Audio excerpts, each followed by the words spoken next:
If there's one thing we know about this football team, it's the fact that there's always injury news to talk about, and that 49ers injury report is always lengthy, just like it is going into a must-win game against the Indianapolis Colts on Sunday Night Football. You're watching the 49ers Report by Chat Sports. I am your host, Chase Sr. I hope all of you are having a great Friday, getting set to have a very good weekend. We'll be doing a watch party for that Colts game right here on the channel. Make sure you subscribe and join us, because whether we're at the Chat Sports studios or if I'm at home, we're bringing you the latest 49ers news and rumors. Kyle Shanahan just spoke with the media moments ago and informed all of us about a lot of these 49ers injuries. Some good news, some bad news. We start with the starting quarterback for Sunday night. It's going to be Jimmy Garoppolo.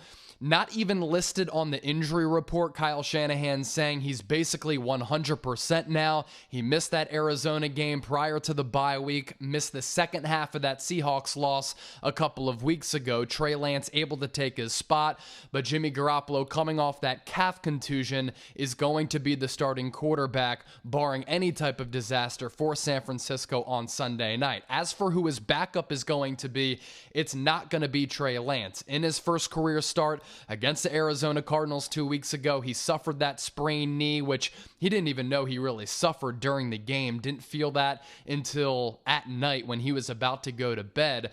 At the time, that was expected to be a 1 to 2 week injury. We are at that 2-week mark because the Niners did have that bye week last week. Nate Sudfeld is now going to be probably called up from the practice squad to serve as Jimmy Garoppolo's backup. He was the backup for Trey Lance a few weeks ago. Here's some really big news with pretty sizable implications for this week for San Francisco and moving into the future if Trent Williams' injury is problematic for an extended period of time. Kyle Shanahan telling the media today that Trent Williams in that Arizona game suffered some type of sprained ankle, and throughout the week we've been kind of monitoring this a bit because he hasn't really been seen on the practice field in Santa Clara. He has been deemed as doubtful with that sprained ankle injury going into Sunday. Kyle Shanahan said that it stems from that Arizona game. They didn't think the injury was serious at the time when he had suffered it, but then in this bonus practice that the Niners had held on Monday, he dinged it up a bit, and it kind of got worse all throughout the week, and they weren't expecting this to be a severe injury at the start, but over the last 2 weeks, that ankle injury for Trent Williams really hasn't gotten better at all. If he's unable to go, and it seems as though that is going to be the case, who's going to start at left tackle against a really good Indianapolis Colts defensive line led by DeForest Buckner, the former 49er who we've talked about all week? He spoke to the San Francisco media brass throughout this week, basically saying, I would have taken somewhat of a pay cut to stay with San Francisco. Instead, they traded me away, but this is a Colts defensive line that is very, very good, and they could eat up against Jimmy Garoppolo, who's not the most mobile quarterback in the world, if Trent Williams is not able to go. And again, it seems like that's going to be the case. So in his place, it'll probably be Jalen Moore, the rookie 5th round pick out of Western Michigan.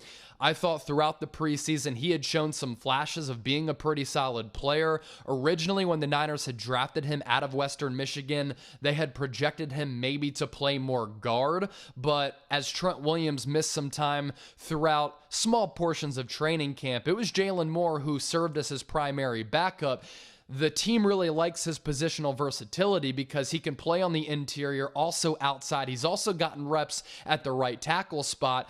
I really like those qualities in an offensive lineman, especially a rookie who has shown that he's been able to learn and master the offense somewhat quickly. You look at his progress over a guy like Aaron Banks. Aaron Banks drafted in the 2nd round out of Notre Dame. He's now 3rd string at right guard behind Daniel Brunskill as well as Tom Compton. Jalen Moore, on the other hand, has been able to progress over time and really impress this coaching staff, so much so that he will start at left tackle if Trent Williams is unable to go. For Williams, this was a little bit of a concern when the Niners first made the move to bring him in and then signed him to that monster contract extension during NFL free agency this past year, making him the highest paid left tackle in the National Football League. Throughout his career, and it's been a good one, the Silverback has been unbelievable. He's probably probably going to go to Canton in the Hall of Fame as one of the best left tackles of all time, because what he's able to do as just a pass blocker and then out in the open field, getting ahead of the run game, paving open lanes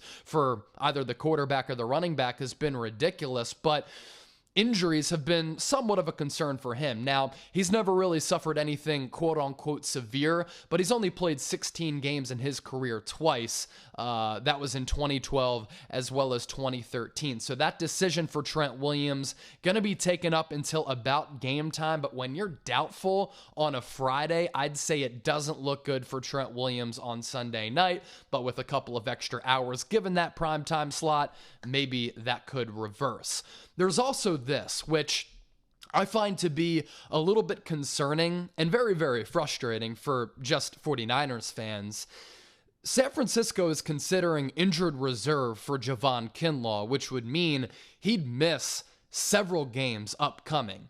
When he was drafted out of South Carolina, basically to take DeForest Buckner's place, I liked him as a prospect, but even at that time at the college ranks, he had suffered some injury issues. And then last year, he was plagued basically his entire rookie campaign with a knee injury that he then got operated on during the offseason. But then in the early part of training camp and offseason activities, the knee trouble started to surface again, and he's basically been on the injury report the entire 2021 campaign and has barely practiced at all. And Kyle Shanahan saying today they're considering IR for a first-round pick from last year who continues to deal with these nagging knee injuries. I don't like that. I don't like it at all, because I like the player, I like his potential, I like what he's been able to do when he's been on the field, but he's barely practiced at all. He's always on the injury report. This is a knee injury that continues to surface, and if he's going to miss an extended period of time, I do think that San Francisco, with guys like,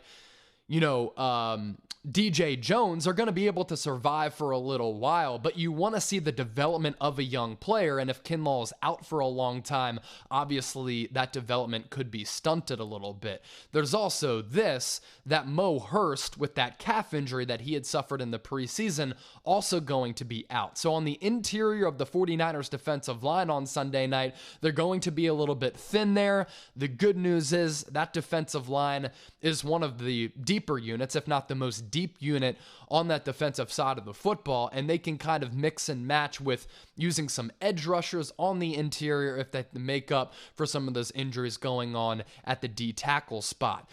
Some more good news, actually. Jamichael Hastie activated off of IR. He's going to play against the Colts. And all throughout the week, we've been talking about some of the keys for a 49ers win to end this 3-game losing streak. It's to get that ground game going, because the ground game with Kyle Shanahan and in that offense, that's his bread and butter. But there hasn't been really an explosive element of that ground game over the last couple of weeks. You get the ground game going, it opens up the pass game, especially with play action. Elijah Mitchell's been pretty good, even though he was banged up for a couple of weeks. Trey Sermon, in the short sample size, has been just okay. But by bringing back Jamichael Hastie in a thin running back room, you have some more depth there, you have some options, and when he made the 53-man roster, I thought it was a no-brainer because of how he played in the preseason. Not the greatest pass blocker, but he runs with authority, he runs with power, he runs with precision, and I'm excited to see what he can do coming off that high right ankle sprain that he had suffered back a couple weeks ago, causing him to miss a few games. So the full rundown of the injury report for the 49ers: Javon Kinlaw is out. Trey Lance is out. So too is Mo Hurst. Trent Williams, on the other hand, is going to be doubtful. And then Marcell Harris, the converted defensive back who's been playing a lot of linebacker for the Niners, is going to be questionable. He had underwent thumb surgery during the bye week, and his status going into this game against the Colts somewhat unknown. Again, before we get out of here, appreciate all of you for making the 49ers Report a part of your day. Hope you're all having a good Friday, wrapping up your work week, getting set for a really good weekend. We'll be doing a watch party for Sunday Night Football right here on the 49ers Report, live at 8:05 Eastern, 5:05 p.m. Pacific. Make sure you join me. Live play-by-play, live stats, analysis will be reacting to the game as it happens. I'll be taking your questions throughout, and of course, we'll be sipping some beers, maybe taking some shots, having a party as well, because of course, it is Sunday Fun Day. Make sure you subscribe to the channel, because anytime anything of significance happens with the Niners, we have you covered. Breaking news, latest rumors, live shows every Tuesday, 7 o'clock Eastern, 4 o'clock Pacific. Nobody's doing what we're really doing here on the 49ers Report by Chat Sports, where our coverage is both informative as well as entertaining. That does it for today's show. Just wanted to pass along some 49ers injury news. I'm Chase Senior, host of the 49ers Report. I'm out. Have a good night.